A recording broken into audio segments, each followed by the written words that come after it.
રમણભાઈ નીલકંઠની એકદમ મજેદાર વાર્તામાં આપનું સ્વાગત છે. અચ્છા, ક્યારે એવું બન્યું છે કે કોઈ નાનકડી તકલીફ થઈ હોય ને આખી દુનિયા જાણે સલાહ આપવા માટે જ બેઠી હોય? ચાલો, આજે એક એવી જ રમૂજી પરિસ્થિતિમાં ડોક્યું કરીએ. હા, શરદી થઈ હોય ને 10 લોકો 10 અલગ અલગ ઉકાળા બતાવે, એવું તો લગભગ બધા સાથે થયું જ હશે, ખરું ને?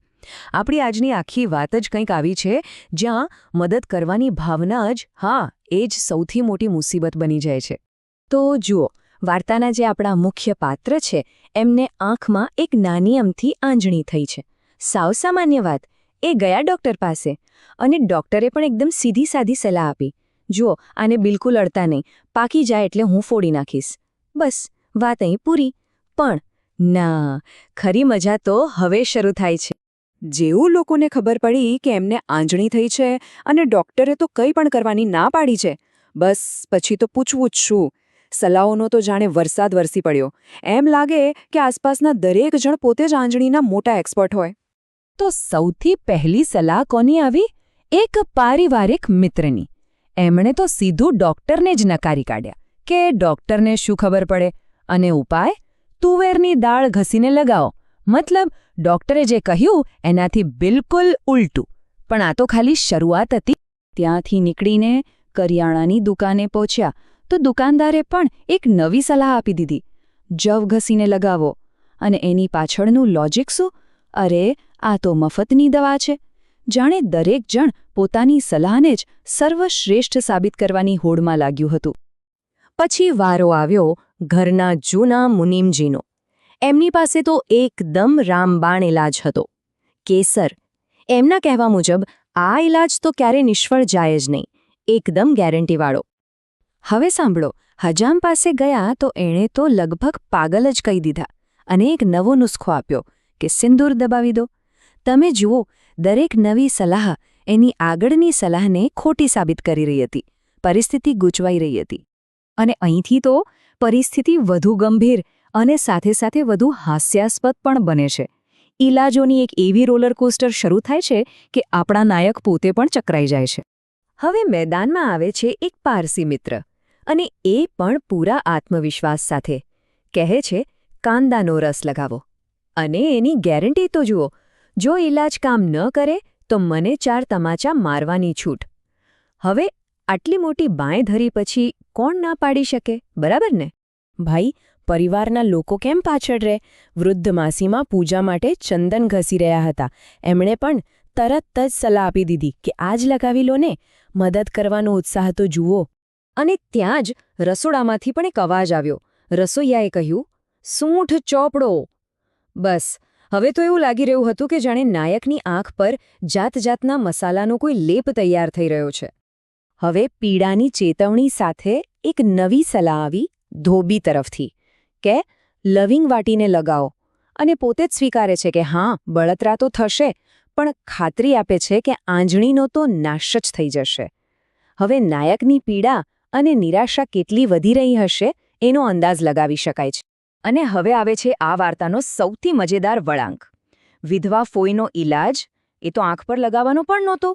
એમનો ઉપાય હતો શીરો ખાવો. એમના મતે શીરો તો તાવ, શરદી, ખરાબ મૂડ બધી જ બીમારીઓનો એકમાત્ર ઇલાજ છે. આ બતાવે છે કે સલાહો કેટલી હદે અતાર્કિક અને રમૂજી બની શકે છે. તો આટલા બધા ઉપાયો, આટલી બધી સલાહો અજમાવ્યા પછી આખરે પરિણામ શું આવ્યું? શું આંજણી ગાયબ થઈ ગઈ? ચાલો જોઈએ કે આટલી બધી મદદનું ફળ કેવું મળ્યું. તો આંખ પર શું શું લાગ્યું? જરા યાદ કરીએ. તુવેરની દાળ, કેસર, સિંદૂર, ડુંગળીનો રસ, લવિંગ, ચંદન, સૂંઠ અને બીજું ઘણું બધું. એક નાની એમથી આંજણી પર જાણે કોઈ મોટો વૈજ્ઞાનિક પ્રયોગ ચાલી રહ્યો હતો. અને પરિણામ આવ્યું, આંખ પાસે એક નાની ડુંગળી જેવું બની ગયું. હા, સાચું સાંભળ્યું. આંજણી મટવાની જગ્યાએ આ બધા લેપના થર પર થર જામીને એક નાનો પહાડ બની ગયો હતો. અને પીડા તો હવે અસહ્ય બની ગઈ હતી. આટલી બધી પીડા સહન કર્યા પછી અને જાતજાતના પ્રયોગો પછી નાયક આખરે ત્યાં જ પાછા ફરે છે જ્યાંથી આ આખી વાર્તા શરૂ થઈ હતી, એટલે કે ડૉક્ટર પાસે. આ સ્લાઇડ જુઓ.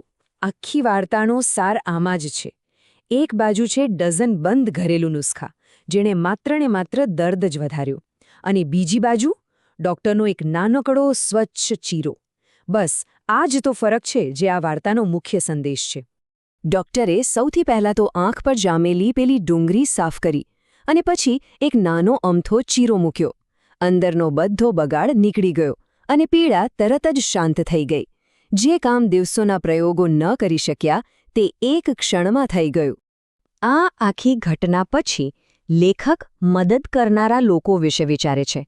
સાચું કહું તો આ લોકોનો ઈરાદો ખરાબ નહોતો. એ તો ભલું જ કરવા માંગતા હતા, પણ એમની એ જ મદદ મુસીબત બની ગઈ. અને એટલે જ વાર્તાના અંતે લેખક એક કટાક્ષ કરે છે. એ પોતાના બધા જ શુભેચ્છકોનો આભાર માને છે કે જેમની દયા અને કાળજીને કારણે એમની પીડા અનેક ગણી વધી ગઈ.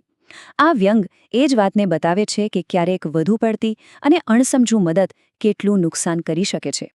આખી વાર્તામાં આપણે રામબાણ શબ્દ સાંભળ્યો, જેનો અર્થ થાય છે એક એવો ઈલાજ જે ક્યારેય નિષ્ફળ ન જાય.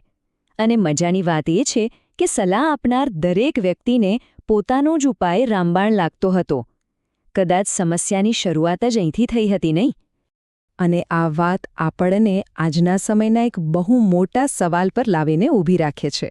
આજે ઇન્ટરનેટ અને સોશિયલ મીડિયા પર આવા હજારો રામબાણ ઈલાજો આપણને રોજ જોવા મળે છે. તો સવાલ એ છે કે આટલી બધી માહિતીના ધોધ વચ્ચે આપણે વિશ્વાસ કોના પર કરવો જોઈએ? આ સવાલ સાથે આજનું આ વિશ્લેષણ અહીં પૂરું કરીએ. વિચારતા રહેજો.